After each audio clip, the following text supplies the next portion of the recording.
Hey guys, you're welcome to my YouTube channel. My name is Praise and this is Voice to Thoughts with Praise. Today I'll be continuing the topic I started last week, and it's important topics people should discuss in relationships. Like I said last week, this week I'm going to be talking about three topics: finances, spirituality, and sex. The essence of these topics is not to necessarily know the end from the beginning, because with relationships and marriage, you can't know everything that will happen. I mean, there's the practical side, there's the theory side. When you get into marriage, it's a different ballgame altogether. But then, a successful marriage can be predicted. So when you work on your relationship and you build communication and you ask certain vital questions, it helps you prepare your mind. Of course, you get into marriage and you see things that nobody told you about, nobody prepared you for. But as much as you can, it is important to ask as many questions as you need to ask and to know as much as you need to know before getting into marriage. With finances, one of the things you should know is, what exactly is money to you? Money is a very important aspect of finances, and that's what some people refuse to admit. Money makes love sweet. Money is important because I love you, you love me, we not put food on the table, it will pay the bills. Having a discussion on money is not always pleasant. It's not always a pleasant experience, because sometimes when you start talking about money, certain emotions begin to rise and you can get angry and all that. But as unpalatable as this discussion might be, it is very important, because marriage is a big deal. I mean, to even conduct a wedding, you need money. So what are we saying? So what are your beliefs concerning money? Do you have money blocks? There are times issues come up and money needs to be spent, and one person is saying, do you think money grows on trees? People have their beliefs about money, and if you are going to spend the rest of your life with a person, you need to know what they think money is. Do they have a scarcity mentality? Are they spendthrifts? Do you just spend money anyhow? How much is too much? And when you say it's affordable, what do you really mean?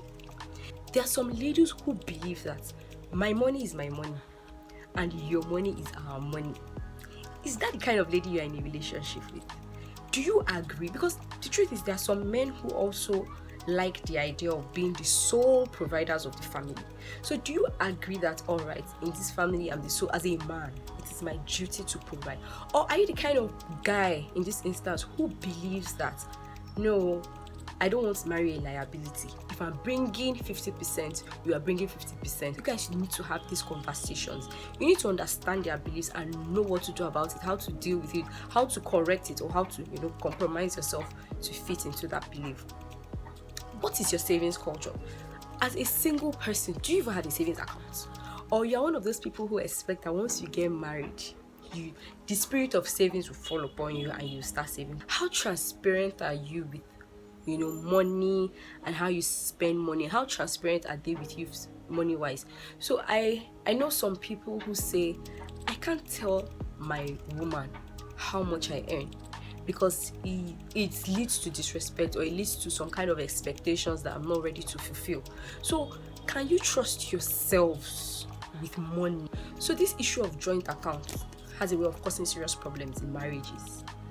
With the way you guys are going already, do you think a joint account is something you want to consider? Or you feel like, let's have an independent account. When it's time to contribute something, we both contribute. So joint account or independent account. What is your perception on investment? I mean, do you understand that you can start investing with as little as 5,000 naira? Do you want to start investing now? I mean, so that when you get old, you would have something waiting for you. Do you have a retirement plan? Do you ever think of a retirement plan? Or are you one of the people whose retirement plans is to have children and then those kids start taking care of you? These are things you need to talk about. Okay, are you getting married to an Onigbese? I mean, how easy is it for this person to borrow? How much debt are you owing? No, like as a single person right now, how much do you owe? How do you intend to pay back? Because the truth is, if you don't know that your partner is a debtor and you get into that marriage, the both of you would have to pay for a debt that you knew nothing about. Or even if you are willing to assist them to pay this debt, it is important that you at least know that they are debtors. Are you in love with an onigbese? How huge is the gbese, and how does that person intend to pay back? What are your sources of income? It's shocking that people are in relationships and they don't know what their partners do for money. What is your source of income? How do you make money? What are the several things that you do to make money? How do we split bills? So do you want to, as the man, come into the marriage and pay the rent, pay for food, pay for this, pay for that, and even at the end of the month say, baby, I like you looking beautiful, just take this money and keep making yourself beautiful? Or are you the kind of guy who expects that when we get into this marriage we'll split everything 50-50? How are we going to pay our bills? How do we split bills? Giving.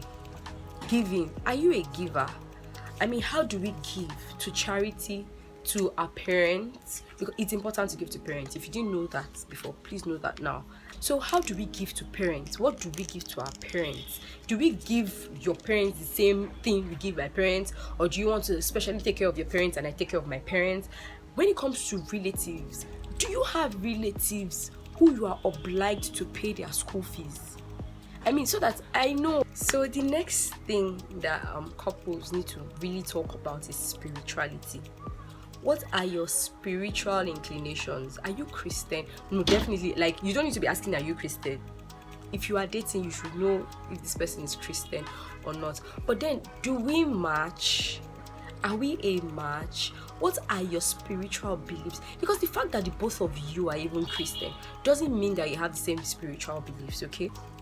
What is your background spiritually? Because a person's background tells a lot about the kind of spiritual activities they get involved in. What church are we attending after marriage? This is me. Okay, I know everybody watching this video won't be a Christian, but you should be able to take an example from this, okay? What church would we be attending after marriage? Because I've noticed that the issue of church going has a way of causing trouble. So a guy and girl gets married and the lady says, you didn't tell me that I was going to leave my church after getting married to you. And the man says, well, you're supposed to know. I mean, we can't be going to two different churches. Some people are liberal. They allow it. Some people do not. Some people do not want to go to two separate churches. You need to settle this before marriage. Our children, how are we bringing them up? In what way, are we bringing them up? I know a couple, both Christians. One is Catholic, the other one is Pentecostal.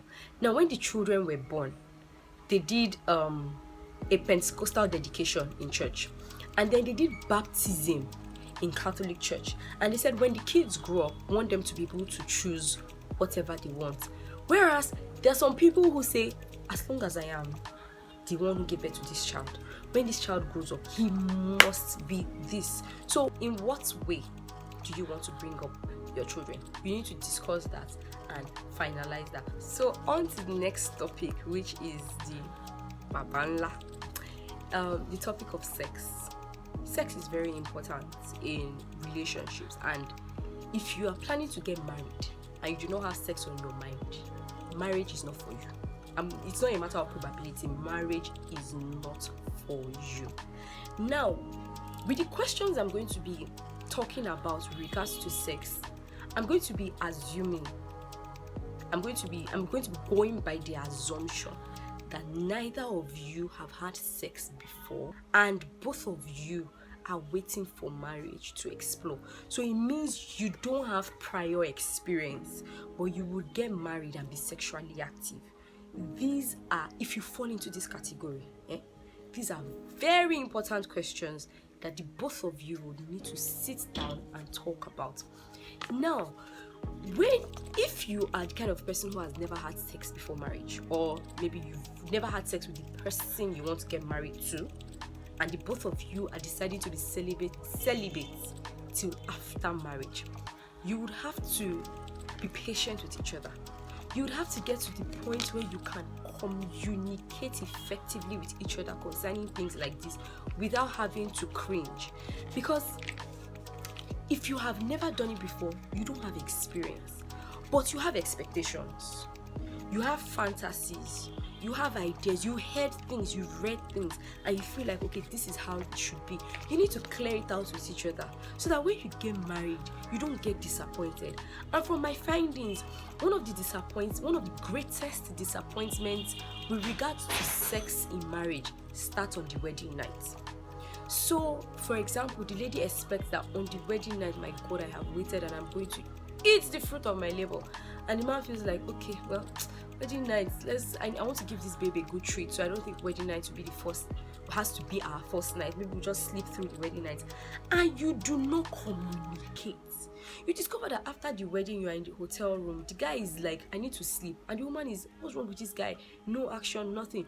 Or the both of you have never had sex before, and you expect that wedding night will be the bomb.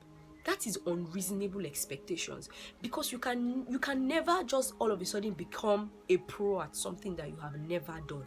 And one of the advice I give to my friends, especially the ones who have waited till marriage, is that try and see a sex therapist before you get married, because you learn everything, including sex. So while you're doing marriage counseling, which is very advisable, please try and see a sex therapist as well. So I'll delve into some of the questions that I think you need to ask your partner and even yourself concerning sex. So the first one is, what is sex to you? When someone says sex, what does it mean to you? You really need to go into yourself and answer that question as honestly as you can. How adventurous are you? How adventurous do you want to be? What are some of the things you want to try out? What is your sex bucket list? There's something called a sex bucket list. It consists of everything, your fantasies, everything you would want to explore if you had the freedom to have sex, which should be in the confines of marriage. So what's your sex bucket list? What would you want to try out?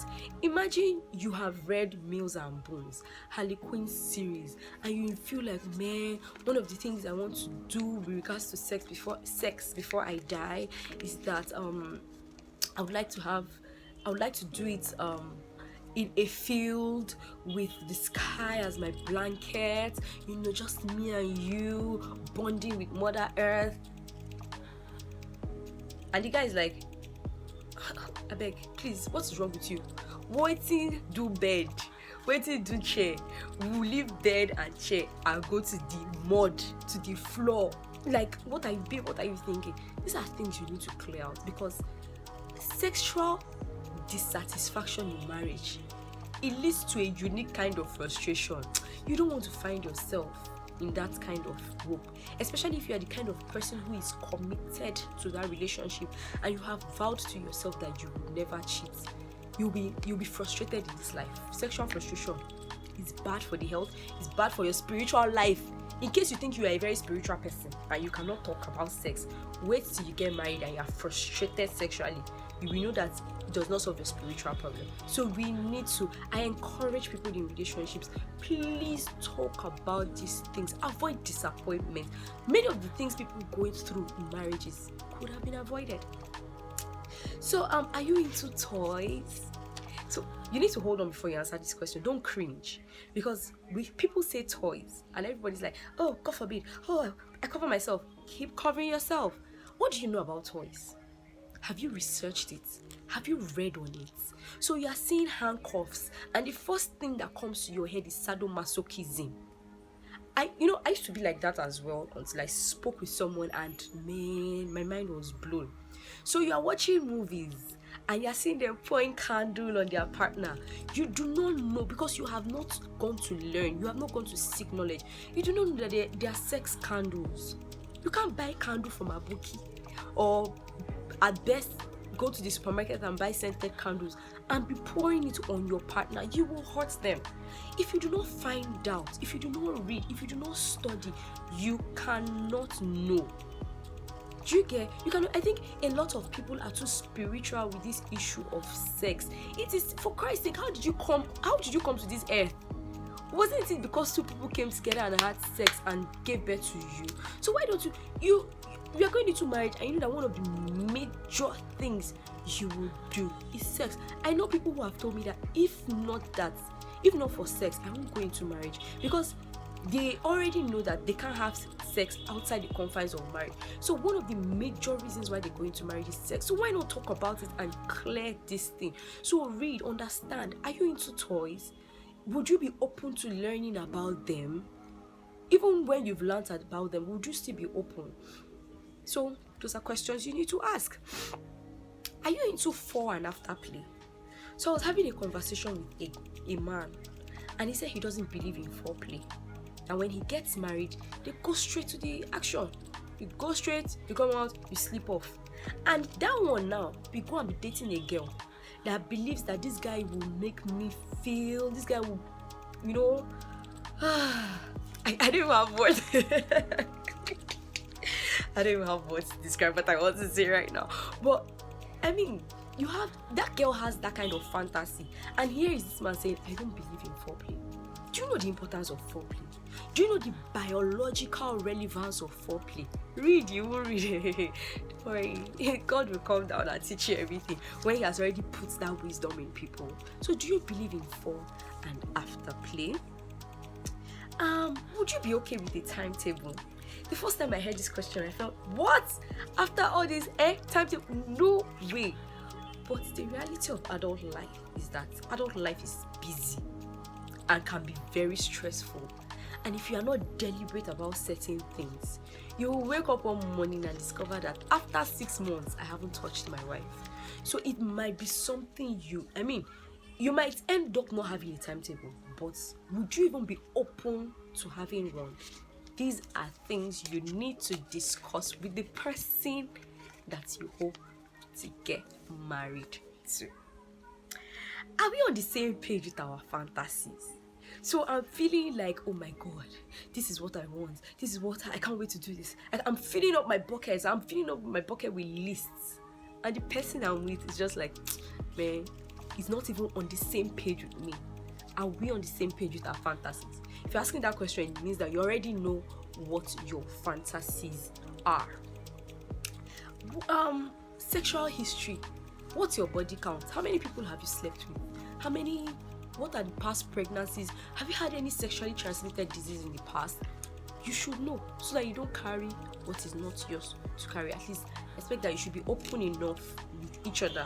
Although some people advise that you don't tell each other how many people you be with. But I mean, I'm all for honesty, and I feel like if you're going to spend the rest of your life with someone, you should be honest with them. So another thing you should know is, are we sexually compatible? Now, it will be very difficult to know if you are sexually compatible with a person that you have never had sex with.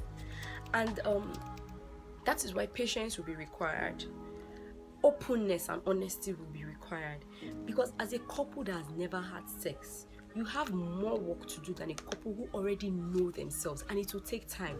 But on a communication level, you need to, by the time you talk, you will know if you're on the same wavelength sexually with this person. And that's how to find out if you're sexually compatible. So you need to talk, find out things, and know if you are sexually compatible with your partner. One very important thing I think both of you need to ask yourself, especially if you are Nigerians, is what are some of your fetishes surrounding sexual activities? Because I was speaking with a friend one time, and she told me that in her village where she comes from, one of the rules or laws or traditions is that oral sex, no to oral sex, because any man who does that to his wife dies a mysterious kind of death.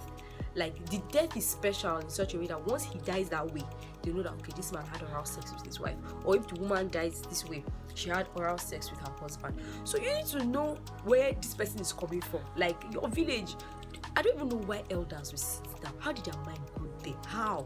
I mean, people are doing tradition and culture based on marriage and other things. They are talking of oral. How is their business? But you need to be sure. you really need to be sure that, okay, this person, where you're coming from, what are your fetishes, where you're coming from, and how do we handle and overcome them. That's something very important to talk about. One other thing you need to know that I think is very important is, can you be honest enough to communicate your sexual needs? Because one major reason for frustration in a lot of marriages is that people don't talk, people don't communicate. You don't teach your partner how to be with you. I mean, after action, everybody just goes their separate ways. One person is satisfied, the other person is dying of frustration, and you are not open enough to say, oh, darling, I think you did well, but you could have done it like this, you could have done it like this. So you need to make a commitment. Would you be open with me enough to let me know how to make you happy sexually? You need to know this. Please be serious, my people, okay? Yeah.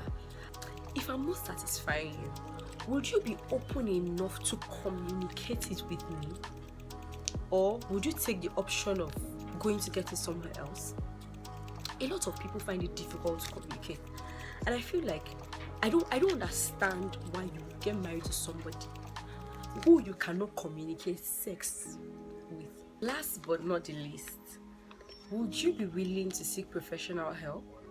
So after all this talk we've had, I mean, of fantasies and bucket lists and what's not, if at the end of the day all these things do not work out, would you be willing to seek professional help?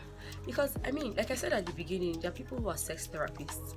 They've been trained, they're certified, and they understand how the human body works, and they'll be willing to teach you if you are willing to come for a session. Would you want to get their help? Would you let ego get in the way? I mean, so these are things you really need to talk about. This is where I come to the end of this video. I hope this was helpful.